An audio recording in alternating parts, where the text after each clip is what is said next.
argumentos contrários.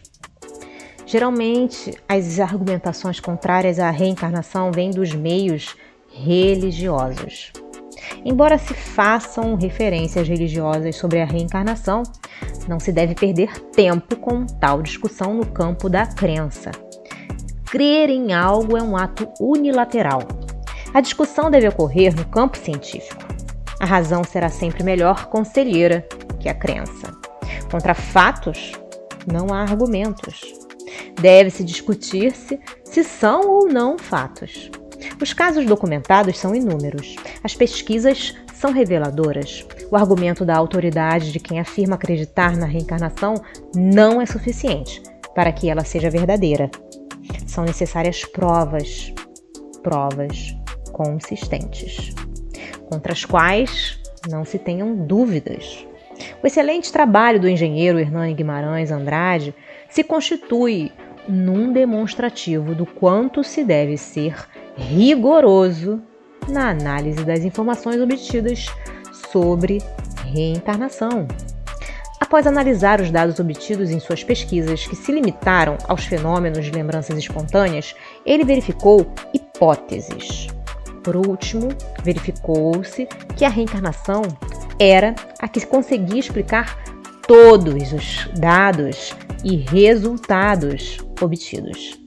Antes de afirmar ser um caso de reencarnação, verificou se não se tratava de fraude deliberada, informação direta e criptomnésia, telepatia, ESP e super ESP, memória genética e, por último, se não se tratava de incorporação mediúnica.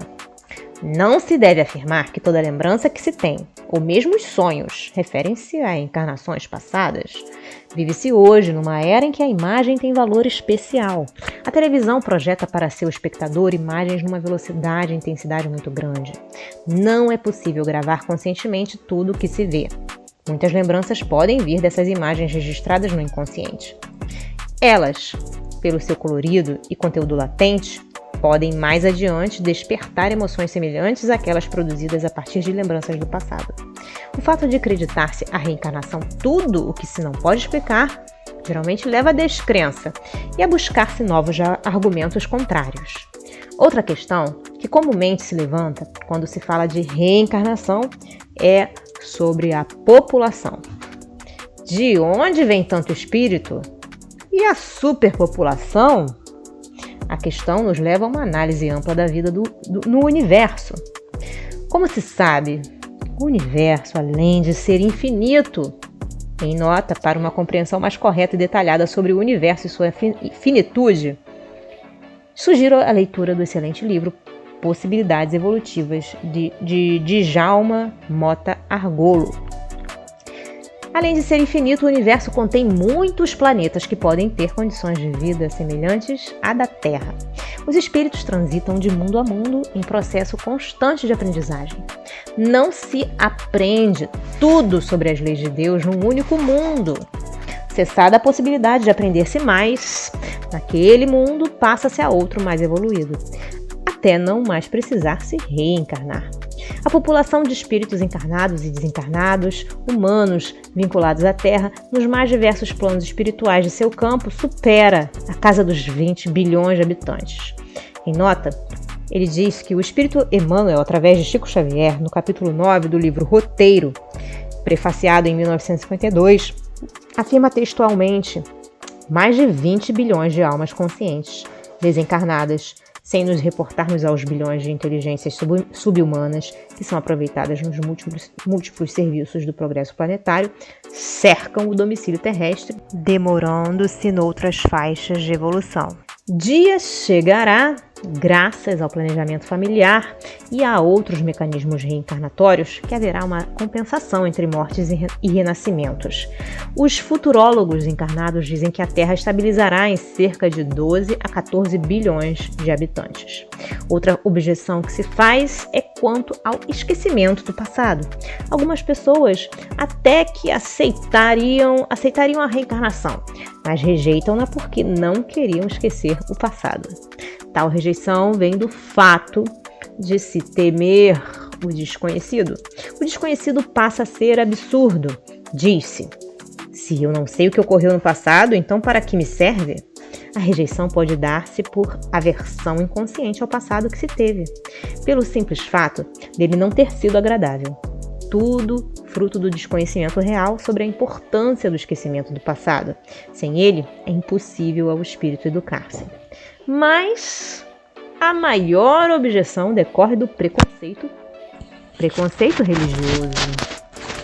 A maioria é educada dentro de preceitos rígidos, que fazem campanha aberta contra a reencarnação e contra outras teses espíritas.